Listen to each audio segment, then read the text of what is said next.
Oo nga, parang naiba yung yung flow ng question ko na bago. Pero anyways, ayun, ang sarap niyo pa siyempre kausap. And then, direct talaga.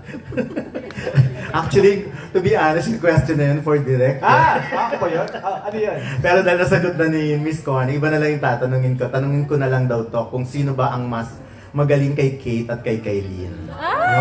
Sino raw ang mas paborito mo sa dalawa? Sir Don, I forgo my opportunity to answer this question.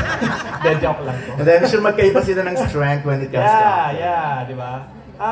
Una, magkaibang role naman kasi sila, so hirap talaga ikumpara, hindi ba?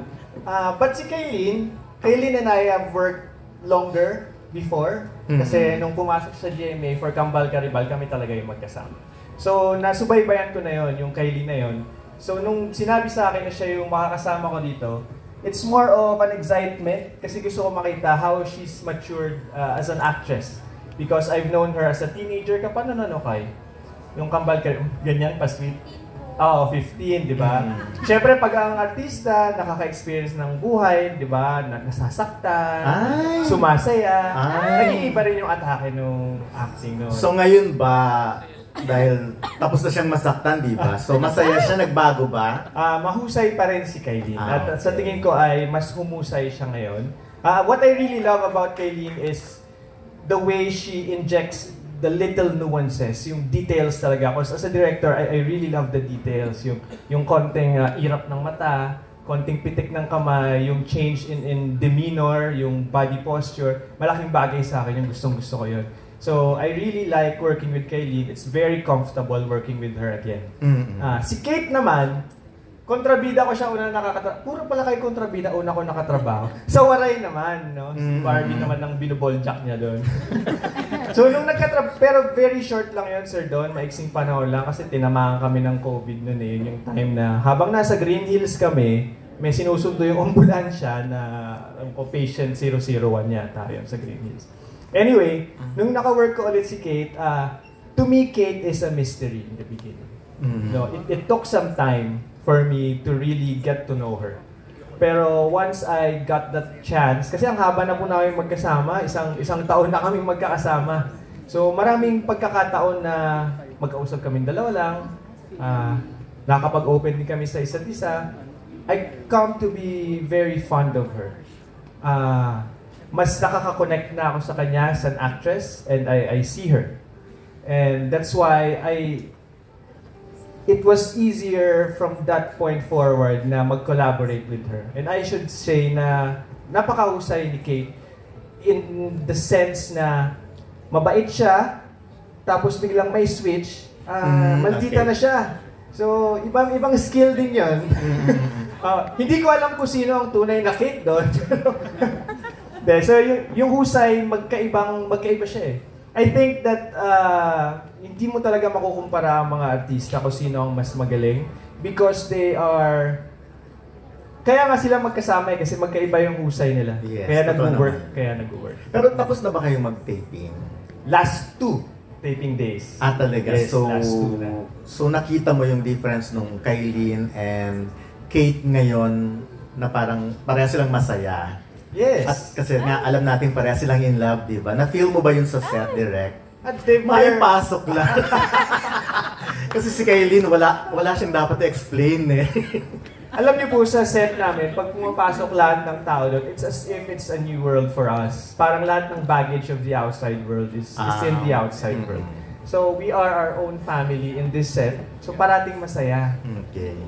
So I think that helps. Kung malungkot man sila sa labas, at least, di ba, kapag nasa trabaho, masaya tayong lahat. Okay. Reaction na lang Kate and Kylene na parati kayong masaya sa set. Importante po yun para maganda ang trabaho. Kasi pag bad mood, di ba, isa ko sa'yo. Mapagbubuntunan, di ba? Tsaka hindi makakapag-deliver ng maayos. Pero for me, kahit anong naman po mararamdaman mo at the moment, malungkot man, galit, frustrated, masaya, inspired. Actually, parang magic nga po eh, kasi nagagamit mo siya sa kung anong eksenang kukunan. Parang magic talaga. Yung experience outside, yes, yung nararamdaman mo. Yes, at the moment. So it helps, it really helps sa craft. Yan, ikaw naman, Kyle. Ako po gusto ko magpasalamat kay Direk. Maraming salamat po sa magagandang words na sinabi niyo po sa amin ni Kate. And yeah, kami po talaga sa set, we're all professionals. Like what Direk said, lahat po ng baggage na dinadala namin personally. May mga side comments ka po na ako lang nakakarinig. Like ano ba yung Paul ang sinasabi mo?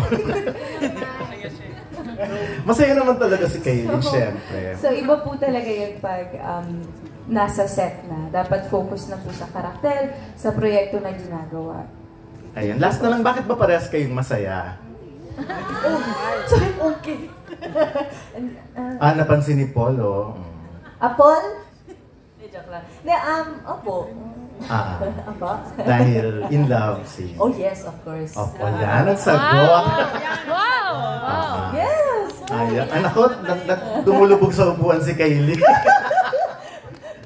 Yes, tita. Nakilala ko na pareho. Ay, bongga naman.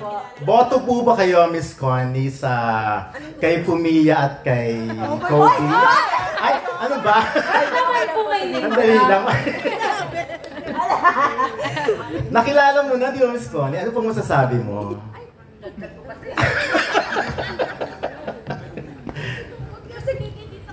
Kasi konting oras pa lang ang pagkakakilala. Pero sa tingin ko naman, okay na okay naman.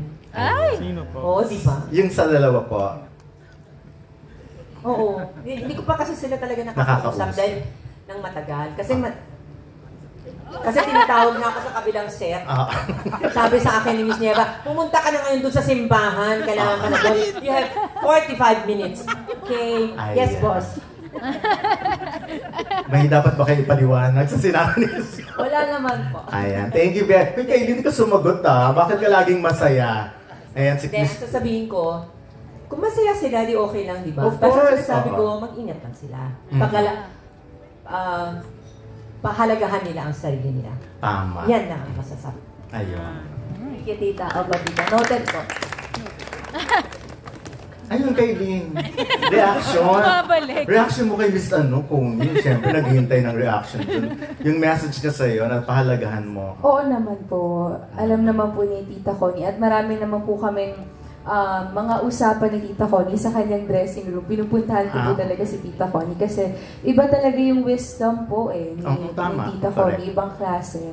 And sinabi ko po kanina sa isa sa mga interview sa akin na yung relationship ko with God right now, feeling ko mas naging closer ako because of Tita Connie. At si Tita Connie, like narinig niyo po kanina, mahilig siya sa Reels. Oo nga parang Gen Z na Gen Z. Gen Z po na Gen Z at nagla-like siya, nagsisend pa.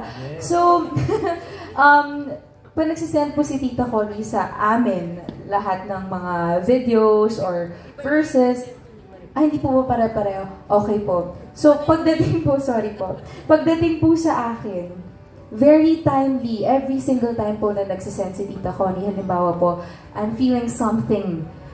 Merong isasend si Tita Connie na verse na parang sagot lang. Saktong-sakto po sa dadaanan ko or nararamdaman ko nung time na yon. And yeah, I'm just really thankful po for Tita Connie. And kahit hindi po kami magsalita, lalapitan niya po kami. Sasabihin niya sa amin, I feel like the Holy Spirit wants me to talk to you.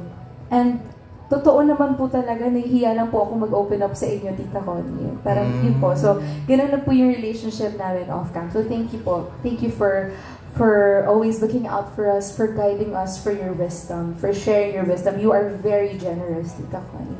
We all love you! You're making me cry! Oh, tinan mo? Finger heart. Ayan. Pero bongga rin na okay sa kanya. Thank you very much. Nako, mamaya na lang. Thank you.